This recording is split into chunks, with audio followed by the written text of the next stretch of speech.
1,00,000 Roman বাহিনীর বিরুদ্ধে আমার নবীজি 1000 সশস্ত্র ইসলামের বাহিনীকে তৈরি করল। তাবুকের যুদ্ধে আমার নবীজি বললেন 3 জন সেনাপতির নাম, জোরে বলেন কয়জনের? 3 জন সেনাপতির নাম ঘোষণা করলেন। একজন হলো যায়েদ, 2 নম্বর জাফর বিন আবু তালেব, 3 নম্বর আব্দুল্লাহ ইবনে রাওহা। আমার নবীজি ডেকে ডেকে বলে, যায়েদ কোথায়? আইনাল যায়েদ? যায়েদ বলে, লাব্বাইকা সাদাকতা ইয়া রাসূলুল্লাহ, না হাজির। আল্লাহর নবীজি বললেন, যায়েদ যাও, তুমি বাড়িতে যাও, তোমার পরিবারের নিকট থেকে বিদায় নিয়ে চলে আসো। তার কারণ তাবুকের যুদ্ধের সময় আমার নবীজি যায়েদকে প্রথম সেনাপতির নাম ঘোষণা করেছে। জিহাদের ময়দানে নেতৃত্ব দেওয়ার জন্য কয়জন সেনাপতির প্রয়োজন? জোরে বলেন। একজন সেনাপতির প্রয়োজন, কিন্তু আমার নবীজি সেনাপতির নাম বললেন 3 জন। 1 নম্বরে যায়েদকে বললেন, যায়েদ যাও, বাড়িতে গিয়ে তোমার পরিবার, বিবি, বাল বাচ্চার নিকট থেকে তুমি বিয়ে করে নিয়ে আসো। এবার যায়েদ বাড়িতে না গিয়ে আমার নবীজিকে বললেন, ইয়া রাসূলুল্লাহ, ইয়া হাবিবাল্লাহ, আমার অনুমতির কোনো প্রয়োজন নাই। হযরতে আয়েশা সিদ্দিকা হলেন আমার মা, আমার অনুমতি নেওয়ার প্রয়োজন নাই। তারপর জাফর বিন আবু তালেবকে বললেন, জাফর যাও, বাড়িতে পরিচয় হয়ে আসো, বাড়ি থেকে তুমি বিদায় আদায় নিয়ে চলে আসো। হযরতে জাফর বিন আবু তালেব বাড়িতে গেলেন। যাওয়ার পর স্ত্রীকে বললেন, স্ত্রী তুমি আমার জন্য দোয়া করে দাও। তাবুকের যুদ্ধে আমার নবীজি আমার নাম 2 নম্বরে ঘোষণা করেছে, তার মানে হয়তোবা যায়েদের নাম 1 নম্বরে। যায়েদ ইসলামের জন্য জীবন দিতে পারে। তারপরে জাফর বিন আবু তালিব আমার নাম, আমিও হয়তোবা ইসলামের জন্য আমার জীবনটা দেওয়া লাগতে পারে। তারপরে আব্দুল্লাহ ইবনে রাওহা, তারও জীবনটা দেওয়া লাগতে পারে। 2 জন চলে গেলেন জাফর বিন আবু তালিব বাড়িতে গিয়ে ডাক দিলেন, প্রাণের স্ত্রীরে কই দিকে আসো। স্ত্রী আসলেন, স্ত্রীকে বললেন, প্রাণের স্ত্রীরে ইসলাম এবং বাতিলের বিরুদ্ধে একটা যুদ্ধ হবে। এই যুদ্ধে যদি মুসলমান পরাজয় বরণ করে, জমিন থেকে ইসলামের নাম নিশানা পর্যন্ত উঠে যাবে। ও স্ত্রী, ইসলামের জন্য আমার নবীজি সেনাপতি হিসেবে 2 নম্বর আমার নাম ঘোষণা করেছে, তুমি আমার জন্য দোয়া করে দাও। এবার স্ত্রী স্বামীর জন্য দোয়া করলেন। দোয়া করে আল্লাহর কাছে কেঁদে কেঁদে বলে, আল্লাহ তুমি আমার স্বামী জাফরকে তুমি যুদ্ধের ময়দান থেকে গাজী বানায়া ফেরত দিও। জোরে বলেন সুবহানাল্লাহ। হযরতে জাফর বিন আবু তালিব তরবারির উল্টা পিঠ দিয়ে স্ত্রীর হাতের মধ্যে মৃদু আঘাত করলেন। মৃদু আঘাত করার পর বললেন, প্রাণের স্ত্রীরে এইভাবে গাজী হওয়ার জন্য দোয়া করো না, বরঞ্চ তুমি দোয়া করো, আল্লাহ আমার স্বামীকে তুমি শহীদি মৃত্যু দিয়ে জান্নাতের ভেতরে আমার সাথে দেখা করে দিও। মালিক তুমি জান্নাতে তোমার পাশে আমার একটি ঘর বানিয়ে দিও, একটি ঘর বানিয়ে দিও। সে বিভীষিকাময় মহাদিনে তোমার প্রতিবেশী করে নিও মালিক, তোমার পাশে আমার একটি ঘর বানিয়ে দিও,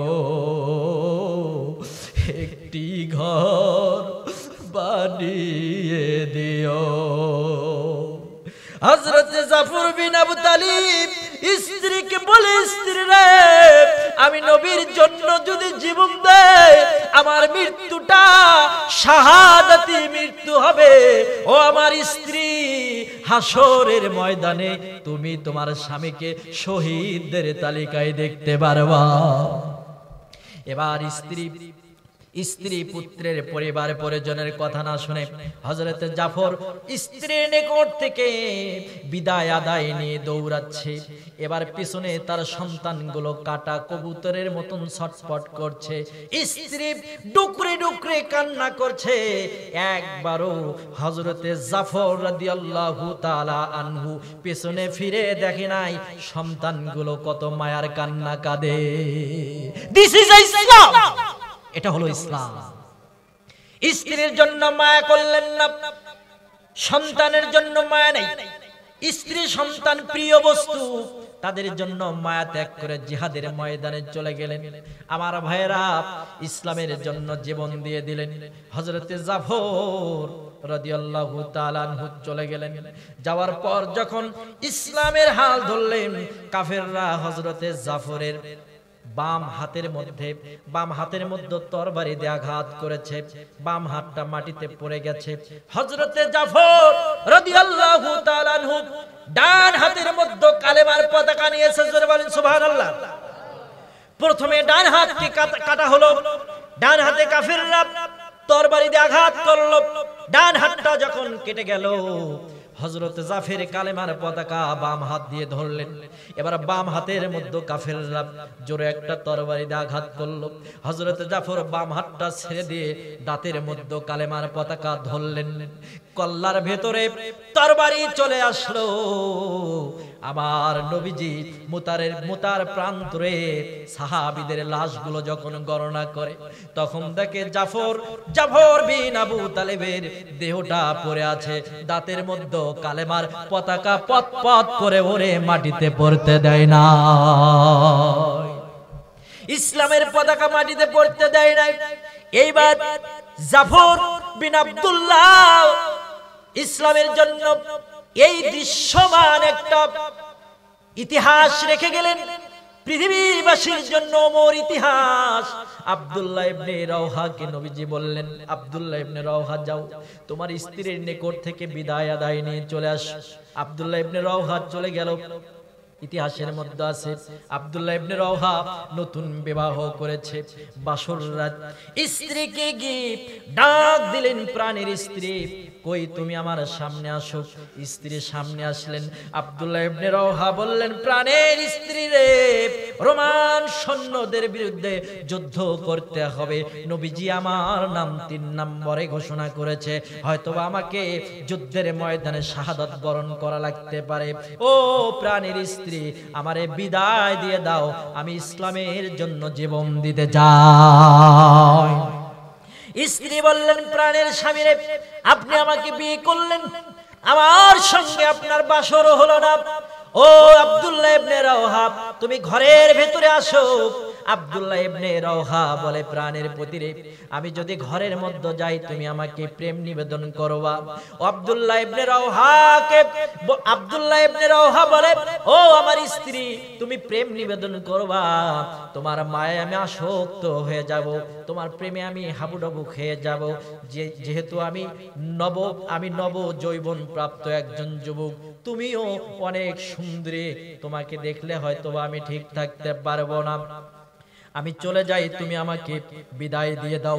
ডাক এসেছে জিহাদের ময়দানে, আমার নবীজি বলেছে যেতে হবে, ইসলামের বিজয়ের নিশানা তুলতে হবে, ইসলামের জন্য জীবন দেওয়ার জন্য প্রস্তুত আছি।